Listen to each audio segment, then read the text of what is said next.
Shalom.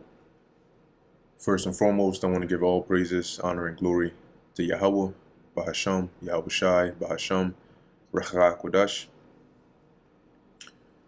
Double honors to the elders and the apostles of Great Millstone, and peace and blessings to the elect. And this is the book of Ezekiel Chapter 29, which, in the previous chapter, 28, it dealt more so with, it's sounded as though it's speaking about the king of Tyre, okay, which is just is really symbolic for Esau Edom. Okay, but in the 29th chapter, the Lord pretty much pronounces judgment against Egypt, by the mouth of Ezekiel. Okay, and also just keep in mind that at this point, the Lord has, had Ezekiel prophesy against pretty much all the neighboring nations that were around Israel. Okay, the Ammonites, the Moabites, the Edomites, the Philistines, Tyre, and Zidon, and now Egypt. Okay, and indeed, the judgments that the Lord did pronounce against them, did come to pass. But there are certain times where, of course, what we read of in here, there are certain extra biblical sources or secular pieces or findings that sort of solidify what's in here, in the minds of people. But there's also times where you may read it in here, but there may not have been, findings for it in the secular history, because a lot of the information that you read about concerning history comes from archaeological findings, all right, be it some hieroglyph or some inscription or some clay tablet or something to that they're able to decipher and interpret and get the context. And so they draw a lot of inferences, but they're able to put together the picture of what's happening. All right, so just wanted to mention that real quick. Now, this is the book of Ezekiel chapter 29, verse 1. In the 10th year, in the 10th month, in the 12th day of the month, the word of the Lord Yahweh came unto me, saying, Son of man, set thy face against Pharaoh, king of Egypt, and prophesy against him and against all Egypt. Speak and say, Thus saith the Lord Yahweh, Behold, I am against thee, Pharaoh, king of Egypt, the great dragon that lieth in the midst of his rivers, which hath said, My river is mine own, and I have made it for myself. Now this is obviously speaking metaphorically, likening Pharaoh into this like sea dragon or the sea monster inside of the midst of the rivers, which the main body of water over there in Egypt that everybody pretty much knows is the Nile, right? But here the Lord is pronouncing judgment, or as he's about to, against Pharaoh, and saying that he's going to bring Nebuchadnezzar against them, all right, against Egypt, and take them into captivity and lay the land desolate for a period of time. All right, as we're going to read. And him saying that my river is my own and I've made it for myself is basically speaking proudly, as though he made that body of water, as if he was in some authority. Verse 4, but I will put hooks in thy jaws. Now remember that this is the Lord. Ezekiel is speaking against Egypt, and what's the message that's that he's giving here is that judgment is going to come against them, but it is spoken in a metaphorical way, likened onto a fish out of water. Okay, so that's why it says here, but I will put, so it likens Pharaoh into just like, this sea dragon or this sea monster or whatever in this water, and says, but I will put hooks in thy jaws, and I will cause the fish of thy rivers to stick onto thy scales, and I will bring thee up out of the midst of thy rivers, and all the fish of thy rivers shall stick onto thy scales. Now, analogically, right, in the analogy here, when you look at like ocean life, for example, typically you have some of these very large fish or shark or whatever that swim, and sometimes you'll find certain smaller fish attaching onto them, either for a ride or to feed off of them, or so on and so forth. Okay, but that's sort of the image that's being made here, where the Lord is saying, I'm gonna put hooks into your jaws, right? Like how you would do when you fish. And I'm gonna basically throw you out of the midst of the waters with all the other fish along with you. So in this analogy, Pharaoh would be likened onto this sea monster, and the Egyptians would be likened onto the fish. Verse 5, and I will leave thee thrown into the wilderness, thee and all the fish of thy rivers. Thou shalt fall upon the open fields, thou shalt not be brought together, nor gathered.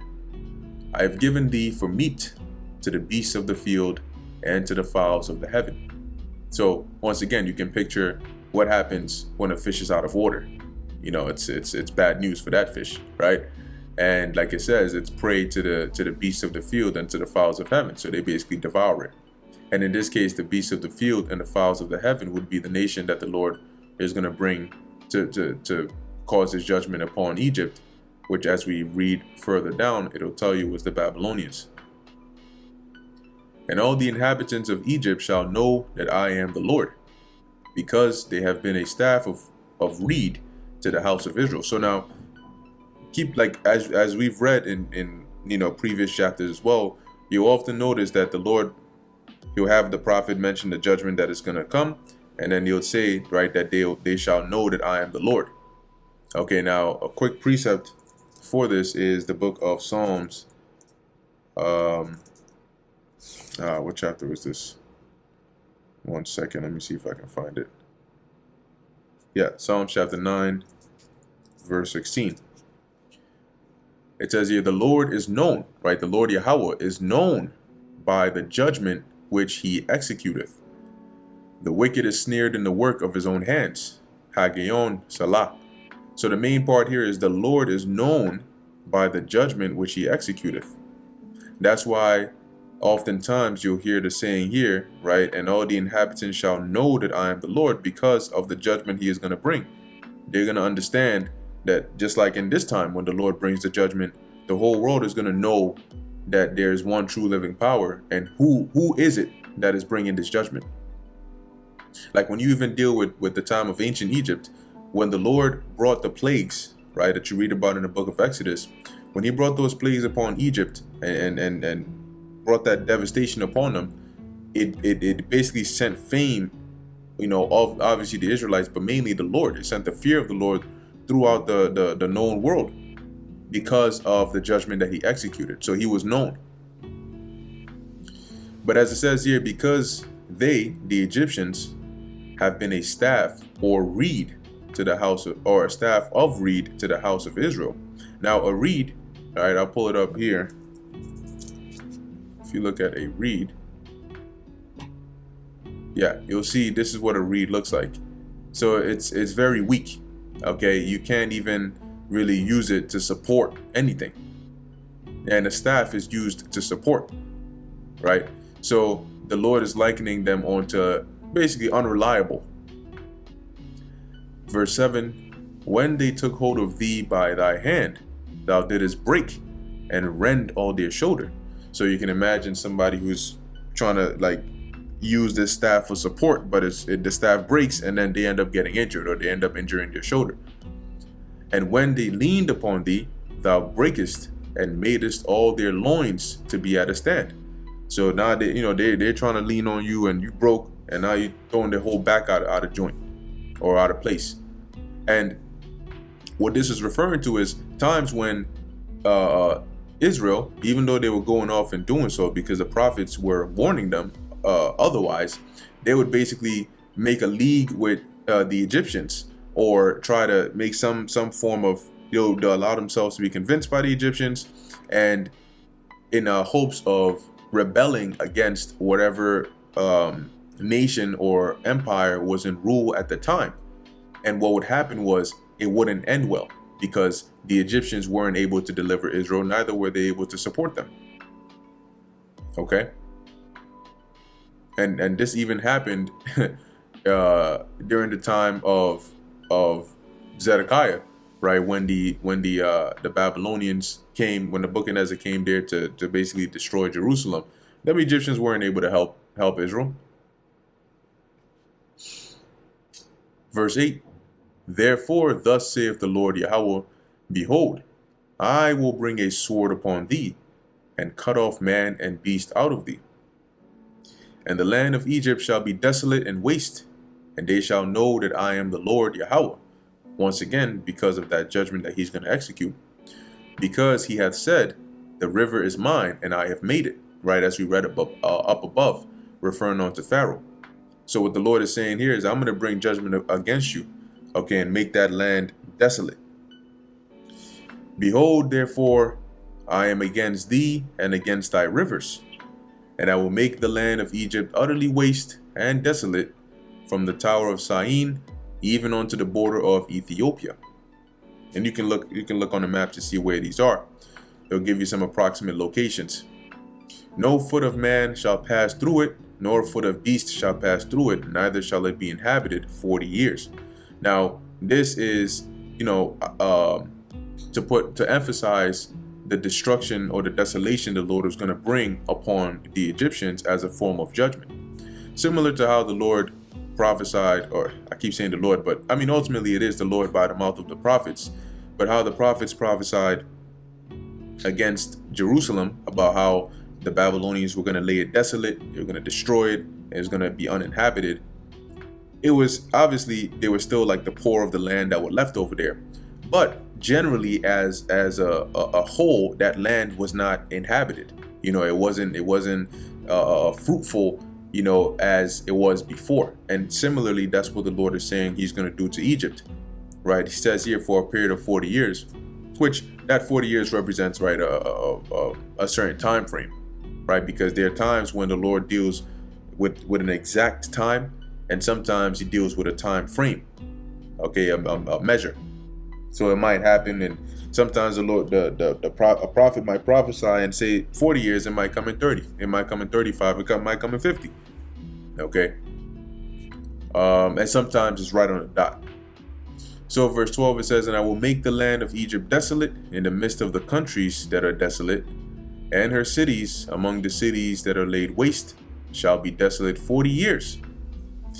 And keep in mind that it wasn't just Egypt that the Lord was bringing judgment against, right? All those neighboring regions, right, that I mentioned earlier, the Lord also brought judgment on them. Where are we? Right, it says, and I will scatter the Egyptians among the nations and will disperse them through the countries. Because ultimately what was going to happen when they got overtaken, they would be put into captivity. Yet now, when you actually look up in secular history, there's some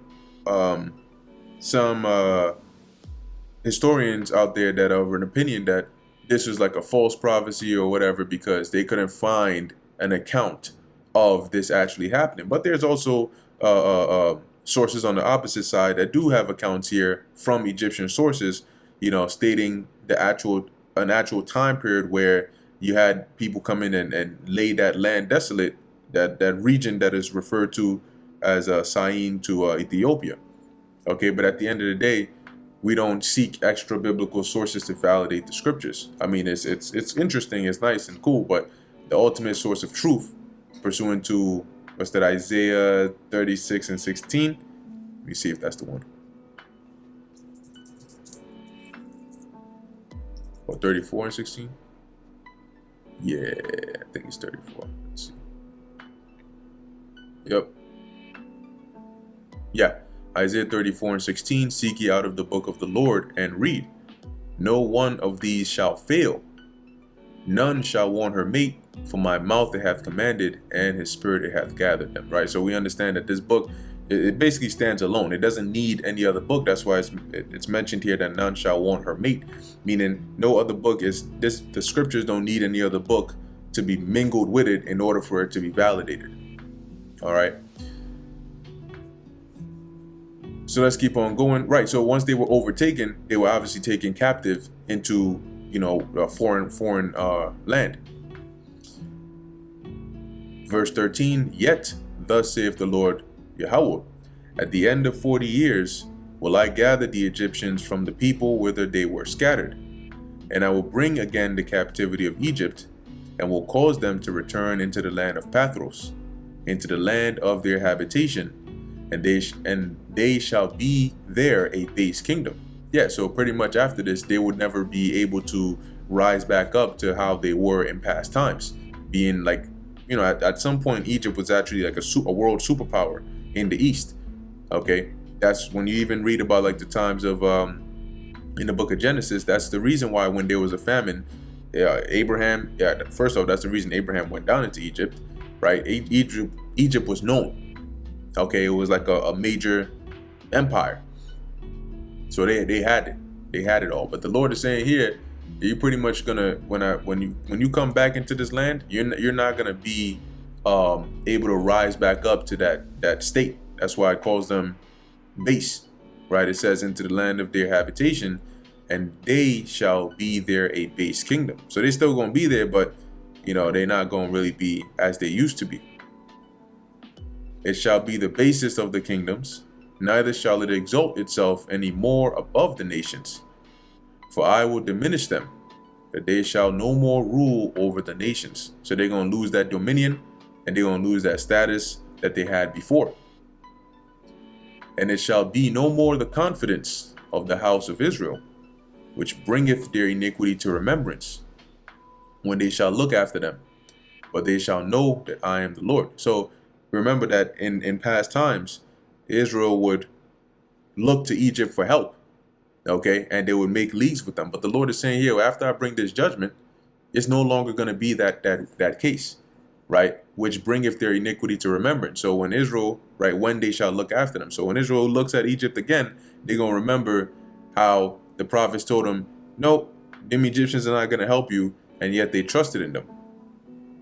And they and more so against the Lord, right? They put more trust in the Egyptians as though they were gods rather than their own power. It says, but they shall know that I am the Lord Yahweh. And it came to pass, because when all this comes to pass, they're gonna realize these Egyptians, they couldn't do anything. The Most High is the one that brought this judgment against them. The Most High is the one that returned them from their captivity. And it came to pass in the 27th year.